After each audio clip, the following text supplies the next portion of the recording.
Hello, welcome to our 3 and 3 Wyoming election special.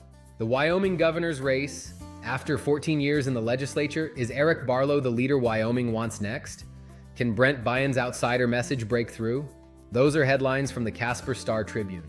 Trump uses the phone to boost Megan Degenfelder's bid for Wyoming governor. The president called on Wyoming voters to back his Republican pick for Wyoming's next governor. So get out and vote for Megan Degenfelder, he said, and you're going to be happy. You're going to say, President Trump gave me a good idea. You'll look back in the years and you'll say, that was a great choice. Trump's telephone rally has become a core instrument of his political power. It opened with Lee Greenwood's God Bless the USA. From there, the tele-rally lasted another 15 minutes as the president asked Wyoming, the state that gave him the widest margin of victory in 2024, to back the Republican candidate he endorsed in January, Degenfelder. Degenfelder, who now serves as Wyoming's Superintendent of Public Instruction, is vying for the Republican nomination against Senator Eric Barlow of Gillette, Colonel Brent Byen of Cody, and Kurt Blake of Centennial, who is running a word-of-mouth campaign. Wyoming has 588,753 people. Word of mouth is a possibility. It is the least populous state in the entire country. The Wyoming Freedom Caucus is a group of Wyoming House representatives who share a common ideology of limited government, individual liberty, and Wyoming State House is the first to be controlled by a Freedom Caucus. The Wyoming Freedom Caucus holds a simple majority with approximately 53% to 58% of the seats in the Wyoming House of Representatives, controlling around 33 to 36 of the 62 total House seats following the 2024 elections. Brent Byen. Running as a vocal opponent of data centers, Byen stated he would oppose the further development of AI data centers in Wyoming, particularly on state and agricultural lands. He argues that local residents are left out of decisions until it is too late and questions the return on investment for the state given resource costs. Megan Degenfelder takes a conditional approach, asserting that data centers must adhere to strict rules to protect Wyoming's interests. Her framework requires data centers to pay for or supply their own electricity, use closed-loop cooling systems without drawing on public water supplies, prioritize local workers, and secure a welcome from the host community. Creston Barlow emphasizes local decision-making, stating that data center proposals should be decided entirely by the communities that host them.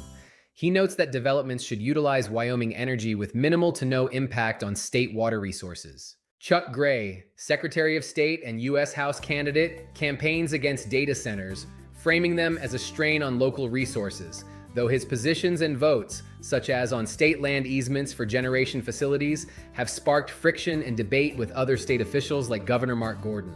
Many other candidates of both parties maintain that dictating broad policies or bans on data centers is best left to local and state governments rather than federal intervention, balancing economic growth against local utility and infrastructure impacts. Those of you that watch Steve A. on the Heartland Journal podcast got to see an exclusive interview with Harriet Hageman, Wyoming's sole congressperson. Episode 449 from June. Hageman, who's backed by President Donald Trump and the Wyoming GOP, listed $2,023,907 in receipts for her Hageman for Wyoming committee in filings with the Federal Election Commission. She has spent $1.9 million, according to the federal agency. 8 times more than Sam Mead, her closest fundraising opponent in the August 18th Republican primary. New figures show Mead's total receipts amount to $252,015, according to data posted Thursday and covering the 2025 to 2026 election cycle. He has spent $86,834, filings show. On the Democratic side, James Byrd raised $19,575 and has spent $18,376. The FEC had no information on fundraising or expenditures by Democrat Billy Benavides. 27% of Hageman's campaign committee's funds came directly from PACs, Mead said of his analysis of fundraising data. He highlighted more than $300,000 in identifiable individual contributions from Florida, Texas, and California. Wyoming accounted for less than 5% of the money donated to Hageman's principal campaign committee, Mead said in a statement. It's no surprise the Washington machine is lining up behind the incumbent, his statement reads. The system is designed to preserve moneyed interests, not to elect candidates interested in improving the lives of Wyomingites. In contrast, Meade said, nearly all of the contributions to his campaign listed in his July quarterly filing came from individual supporters. A poll was commissioned to see where Wyoming voters stand on the issues and to share those insights.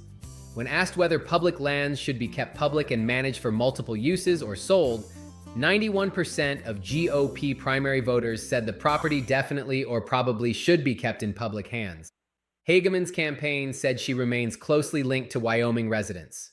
No one will ever out grassroots Harriet Hageman. With Harriet Hageman running for Senate, this means the new lone congressional seat is open. Wyoming only has one. Based on population, there are great candidates, okay candidates, and bad candidates in this race, according to polls. Republicans say Chuck Gray is probably the best candidate running in the primary. Mr. Gray is currently the Secretary of State and is well aligned with the House Freedom Caucus. They also say Bo Beitman is a good candidate. Both Bo and Chuck would be excellent senators, they predict. Steve Freese is the son of Foster Freese. Friend of Charlie Kirk, he seems like he would be a good candidate. Trump endorsed his dad for governor in 2018. We don't know if he's more establishment or Freedom Caucus since Reed Rasner, who trashed the Wyoming House Freedom Caucus, is a good choice. He was the guy who tried to buy TikTok last year. Keith Goodenough is the rhino in the race, they say. Jillian Vallow is the former Wyoming Superintendent of Public Instruction, 2015-2022. You've got tough choices, Wyoming. Good luck, Cowboys. That's all I've got for you. Wyoming's primary election is August 18th. Of course, general is November 3rd, with absentee voting beginning 28 days before. Election month in the Cowboy State? It takes a long time to count 450,000 ballots, I guess, or hard to get to the polls. I'm joking, that's ridiculous, folks. We'll see you Friday on another 3 in a little more than 3. 3 and 3 is a Heartland Journal LLC publication. All rights reserved, any unauthorized reproduction is strictly prohibited.